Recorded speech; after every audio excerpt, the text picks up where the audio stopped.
खबरों को पूरा देखने के लिए YouTube पर जाके सर्च करें NDTN न्यूज दरभंगा। चैनल को लाइक, सब्सक्राइब, कमेंट और शेयर करना ना भूलें।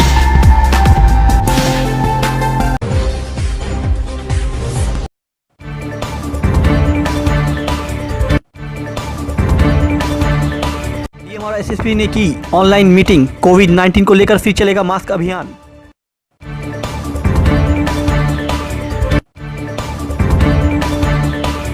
मंगलवार को मुकेश सहनी ने मंत्री पद को किया ग्रहण। कहा, एक टीम बनाकर किया जाएगा बिहार के लिए काम।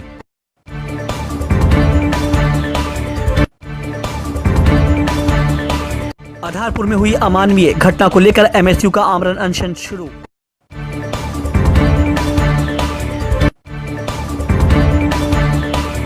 मुख्य सचिव ने कोविड-19 को लेकर जारी दिशा निर्देशों को सख्ती से पालन कराने हेतु दिया निर्देश।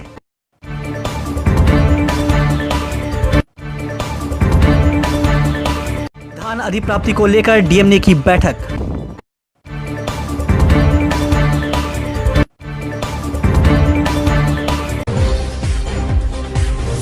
समाहरणालय अवस्थित अंबेडकर सभागार में मुख्य सचिव बिहार द्वारा दिए गए निर्देश का सरजमी पर क्रियान्वयन कराने हेतु जिलाधिकारी डॉक्टर त्यागराजन SM एवं वरीय पुलिस अधीक्षक बाबूराम की अध्यक्षता में जिला के प्रशासनिक एवं पुलिस महकमा के सभी आलाधिकारियों के साथ साथ प्रखंड, अंचल एवं थाना स्तर के अधिकारियों के साथ ऑनलाइन बैठक की गई। बैठक को संबोधित करते हुए जिलाधिकारी ने कहा कि 23 नवंबर को मुख्य सचिव बिहार द्वारा कोविड-19 के संक्रमण की रोकथाम एवं लोक सेवा निष्पादन प्रणाली को दुरुस्त करने हेतु कई निर्देश दिए गए हैं, जिसका अनुपालन सरजमी पर पूरी शक्ति के साथ कराया जाना है। उन्होंने कहा कि बड़े बड़े शहरों में कोविड-19 का द्वितीय लहर प्रवेश कर चुका है और यह छोटे छोटे शहरों में भी आएगा।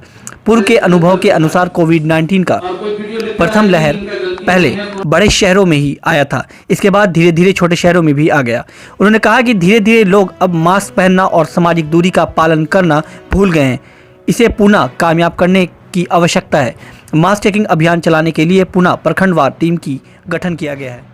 किसी भी दुकान या प्रतिष्ठान में बिना मास्क के यदि कोई व्यक्ति पाए जाते हैं तो संबंधित दुकान या प्रतिष्ठान को 3 दिनों के लिए बंद करा दिया जाएगा। यदि किसी वाहन में बिना मास्क का कोई चालक या सवार पाया जाता है तो MV एक्ट के अंतर्गत वाहन जब्ती की जाएगी एवं 2000 रुपये जुर्माना किया जाएगा। बैठक में उन्होंने कहा कि लोगों में ऐसी धारणा बन रही है कि थाना पर आसानी से FIR दर्ज नहीं होती है, यदि होती है तो पैसे की मांग भी होती है। इसके लिए मुख्यालय स्तर पे अभियान चलाया जाएगा। पकड़े जाने वाले पुलिस या पुलिस अधिकारियों की नौकरी जाना तय है, साथ ही साथ पैसे लेते गए पकड़े गए तो जेल भी जाना उनका तय होगा।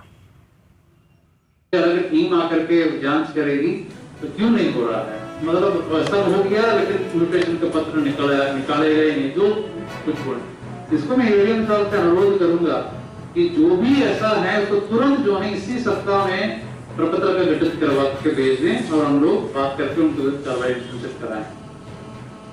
और प्रधान सचिव ने कहा, अपर मुख्य सचिव ने कहा कि एक ऑनलाइन सिस्टम है जिसमें पता चलता राजस्व कर्मचारी कौन काम किया है, कौन काम नहीं किया, यानी कौन किसके स्तर से कितना पेंडिंग है और कितने उन्होंने कि कौन सा पता कर लीजिए। विभाग में कुछ नाम बताया गया, मुझे अभी याद नहीं आ रहा है। माननीय मुख्य सचिव महोदय, DCP साहब और सभी वरीय पदाधिकारियों ने सभी आयुक्तों को IG, DIG और DM, SSP, SP को इंस्ट्रक्शन दिया कि प्रोहिबिशन को सख्ती से लागू करना है। सर्विस डिलीवरी जो कि कोविड के कारण या इलेक्शन के कारण कम हो पाई थी, उनको पूरा त्वरित गति लाके उनको सभी को लाभ पहुँचाना है। और बाकी हेल्थ के संबंध में जो भी कार्य किए जाना है, प्रधान सचिव प्रत्यय सर ने हम लोग को बताया। दोबारा सेकंड वेव आने वाली, उसके पहले स्थिति खराब हो तो हम लोगों को तत्परता से हिंदू में बताई गई है। इसमें प्रमुख तौर पर कोविड के परिप्रेक्ष्य में जो मास्क नहीं लगाने वाले के ऊपर फाइन करना और जो पहले इलेक्शन के पहले जो सख्ती कराई गई थी उस प्रकार की सख्ती दोबारा कराने के संदर्भ में बैठक हुआ था। इसी संदर्भ में जो ब्लॉक, थाना और अंचल लेवल पर जो सेवा प्रदान की जाती है उसको और बेहतर बनाने के लिए तरीके बताए गए हैं। उस पर हम लोग काम करेंगे और शराबबंदी के ऊपर भी सख्ती लाने के लिए सब बिंदुओं पर हम लोग धीरे धीरे काम करके अच्छे से। सर कितने फाइन का निर्धारण किया गया है? अभी तक का 50 रुपये का फाइन है। तो अभी लेटेस्ट फिगर के अनुसार 45 लाख के ऊपर हम लोगों ने फाइन कलेक्ट कर चुके हैं। लेकिन पुनः जो है हम लोग मास्क नहीं लगे, क्योंकि हम लोगों का लग रहा है कि इलेक्शन, छठ, दिवाली के वजह से लोगों के बीच में जो कोविड का जो ये था, प्रिकॉशंस लेनी थी, वो कहीं ना कहीं कमी आई है। इसको पुनः स्थापित करना, लोगों के बीच में जागरूकता फैलाना और जो पालन नहीं करते हैं उनके ऊपर सख्ती कराना, ये सब पर काम।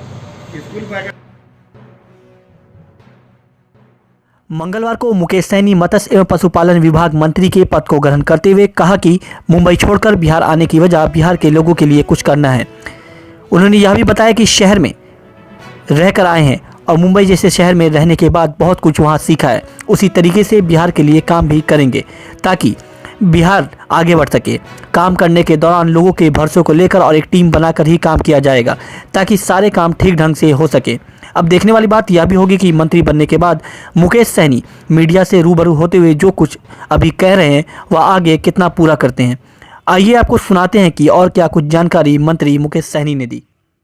बिहार आया हूँ और निश्चित तौर पे अपने लोगों का याद आया और अपने लोगों के लिए बहुत कुछ करना है, बिहार के लिए बहुत कुछ करना है, इसलिए मुंबई जैसे शहर को छोड़कर मैं बिहार आया हूँ। तो निश्चित तौर पे इसका आने वाले समय में इसका रिजल्ट आप लोगों के बीच में होगा। वहाँ का अनुभव यहाँ के निश्चित तौर पे उनका वहाँ का शहर में रहा हूँ तो शहर का अनुभव तो निश्चित तौर पे काम होगा। आप देखिए तो पिछले 6-7 साल में 0 लेवल से उठकर और एक बिहार में इतना एस्टेब्लिश्ड एक पॉलिटिकल पार्टी मैंने खड़ा कर लिया। तो निश्चित तौर पे ये मुंबई जैसे शहर का ही कमाल है कि वहाँ पे किस तरीके से तौर तरीका प्लानिंग करके टीम बना के किस तरीके से काम किया जाता है, उसी को हमने बिहार में भी अप्लाई किया। और जहाँ पे भी जिस जगह पे काम करेंगे वहाँ पे एक बेहतर टीम बना के और एक दूसरे को भरोसे में लेकर हम काम करेंगे। तो वो तो आप सबको पता ही है।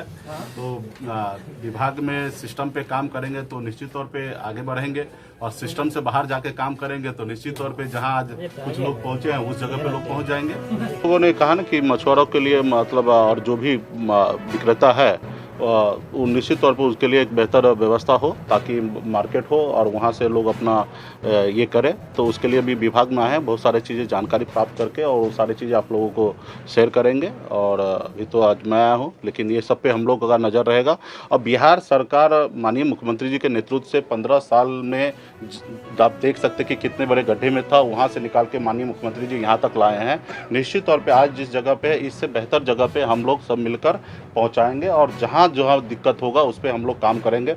और आपको तो पता ही है कि मैं किस तरीके से काम करते आया हूँ कि 0 लेवल से उठकर मैं यहाँ तक पहुँचा। तो काम करने में 24 आवर्स अगर मुझे समय देना पड़ा तो मैं कार्यालय में या जहाँ पे भी हो 24 घंटा हम काम करेंगे और जनहित का काम करेंगे, जनता तक पहुँचाएंगे। मिथिला स्टूडेंट यूनियन द्वारा आधारपुर की घटना पर मूक दर्शक बनी सत्ता व प्रशासन के खिलाफ आमरण अनशन लेह सह समाहरणालय स्थित धरना स्थल पर राष्ट्रीय अध्यक्ष अविनाश भारद्वाज के नेतृत्व में आरंभ हुआ। वक्ताओं ने कहा यह घटना मानव जीवन को शर्मसार कर रही है और पुलिस प्रशासन मूक दर्शक बन बैठी है। घटना के 10 दिन बाद भी 15 अभियुक्त में से सिर्फ 2 का गिरफ्तारी हो सका है। बताते चले कि दिवाली की रात एक प्रेम प्रसंग के मामले में लड़के के मां और परिवार के साथ मारपीट किया जाता है, घर का सारा सामान लूट लिया जाता है, जिसके बाद लड़के की मां को घसीटते हुए ले जाकर उसके मांग में एक दलित परिवार से सिंदूर भरवाया जाता है, माला पहनवा दिया जाता है, लड़के की मां का बाल कटवा दिया जाता है और यह सब दर्जनों लोगों के बीच में घटना घटित होती है और लोग तमाशाबीन बन देखते रहते हैं। एमएसयू पहले दिन से इस मुद्दे को लेकर गंभीर है। पीड़ित परिवार से मिलने के बाद घनश्यामपुर थाना का घेराव कर प्रशासन को 72 घंटे का अल्टीमेटम दिया था, लेकिन अब तक गिरफ्तारी नहीं हो सकी, जिसके विरोध में आज से आमरण अनशन मिथिला स्टूडेंट यूनियन शुरू कर दिया है। जब तक पीड़ित परिवार को न्याय नहीं मिल जाता है तब तक यह आमरण अनशन जारी रहेगा।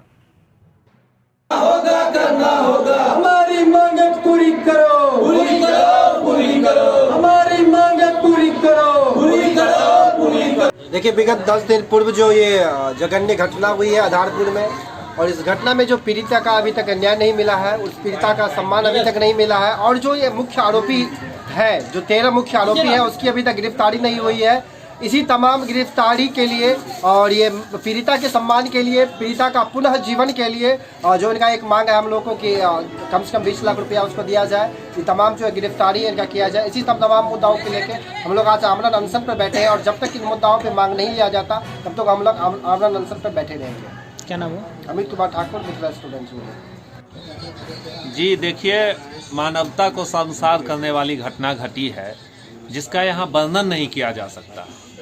और हम लोग पिछले 10 दिनों से लगातार इस मुद्दा पे बोल रहे हैं। घनश्यामपुर थाना का हमने घेराव किया, हमने बिरौल के एसडीओ से प्रश्न पूछा, लेकिन कोई सुनने को तैयार नहीं। और सबसे बड़ी बात क्या है वो मैं आप मीडिया बंधुओं के माध्यम से बताना चाहता हूँ कि वहाँ की जो हमारी विधायक जो नई चुन के आई है वो भी एक महिला है। एक महिला होने के नाते उसे एक बार जाके पीड़ित से पूछना चाहिए था, उसे एक बार जाके पीड़ित की आंखों का आंसू को पोंछना चाहिए था, एक बार आके डीएमसीएच में मिलना चाहिए था, लेकिन हो क्या रहा है। तो हम इसी के खिलाफ आज यहाँ आमरण अनशन पे बैठे हैं और हमारी सरकार से, हमारी प्रशासन से बस यही मांग है कि जो भी दोषी है उस पर सख्त से सख्त कार्रवाई की जाए ताकि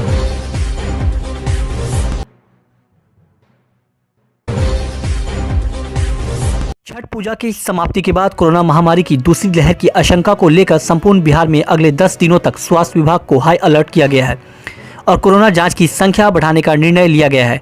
जिले में कोविड टास्क फोर्स को तैयार रखने, Covid care centre, Covid care अस्पतालों को क्रियाशील रखने का निर्देश दिया गया है। सोमवार को मुख्य सचिव दीपक कुमार ने सभी जिलों के डीएम व एसएसपी के साथ वीडियो कॉन्फ्रेंसिंग से बैठक की और कोविड-19 को लेकर जारी दिशा निर्देश का सख्ती से पालन करने, सामाजिक दूरी का पालन कराने को लेकर सख्ती किए जाने का निर्देश दिया। स्वास्थ्य विभाग के प्रधान सचिव प्रत्यय अमृत ने मेडिकल कॉलेज अस्पतालों के प्राचार्य एवं अधीक्षकों के साथ और एक अन्य बैठक सभी जिलों के सिविल सर्जन एवं जिला अस्पताल के प्रभारी चिकित्सकों के साथ बैठक की। बैठक में प्रधान सचिव ने अगले 10 दिनों को बिहार में कोरोना को लेकर महत्वपूर्ण बताया है और कोरोना से बचाव कार्य में किसी प्रकार की ढिलाई नहीं करने की हिदायत भी दी है। सभी डॉक्टरों व स्वास्थ्य कर्मियों को मुस्तैद रहने का निर्देश दिया है। सभी जिलों के सिविल सर्जन से कोरोना मरीजों के जांच व इलाज को लेकर उपलब्ध सुविधाओं व डॉक्टरों व कर्मियों को उपलब्धता इत्यादि की जानकारी भी मांगी है।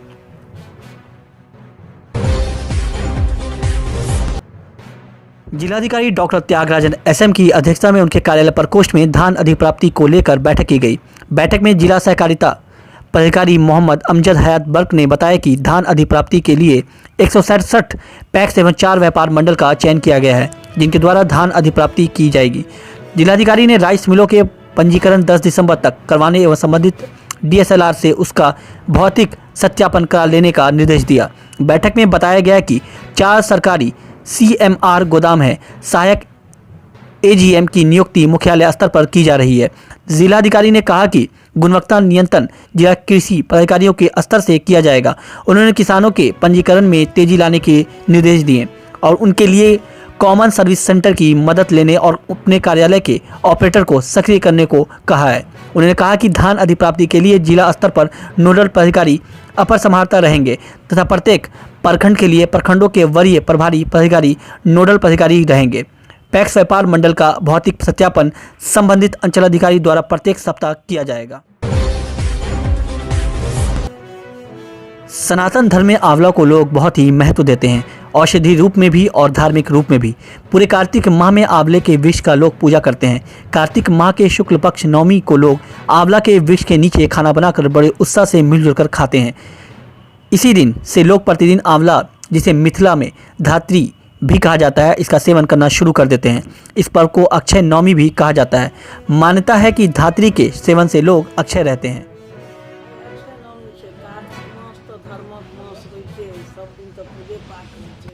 लेकिन अजुका जे छै नवमी तकरा कनि विशेष विशेषता छै धात्री गाछ एहि दुआरे जे धात्री गाछ पर लोक पूजा पाठ करैया। ओहिमे लोक कुम्हार दान करै छै, गहूँम दान करै छै आ दानक आइ कोनो अन्ते नहि छै। अहाँ जे चीज दान करू अक्षय भऽ कऽ लोकके अपन बाल बच्चा परिवारके लेल होइ छै। तैँ तकरा जतेक भगवान देने छथिन महावीर जी ततेक अपन लोक एहिमे दान करैया, पूजा पाठ करैया, ब्राह्मण वैष्णव करैया। आइ काल्हि तऽ लोक सब चीज सब दिन खा लैया, लेकिन अजुका दिनसँ धात्रीके से विशेषता बढ़ि जाइ छै आ सब लोग सब दिन नहि किछु खाइया। आब आइसँ सब धात्री अपन लोक खायत, पूजा कऽ कऽ, ब्राह्मण वैष्णव कऽ कऽ हमरो सबके जे होइया से अपन करै छी आब धियापुताके की नाम की भेलै? नाम की भेलै? गंगा देवी।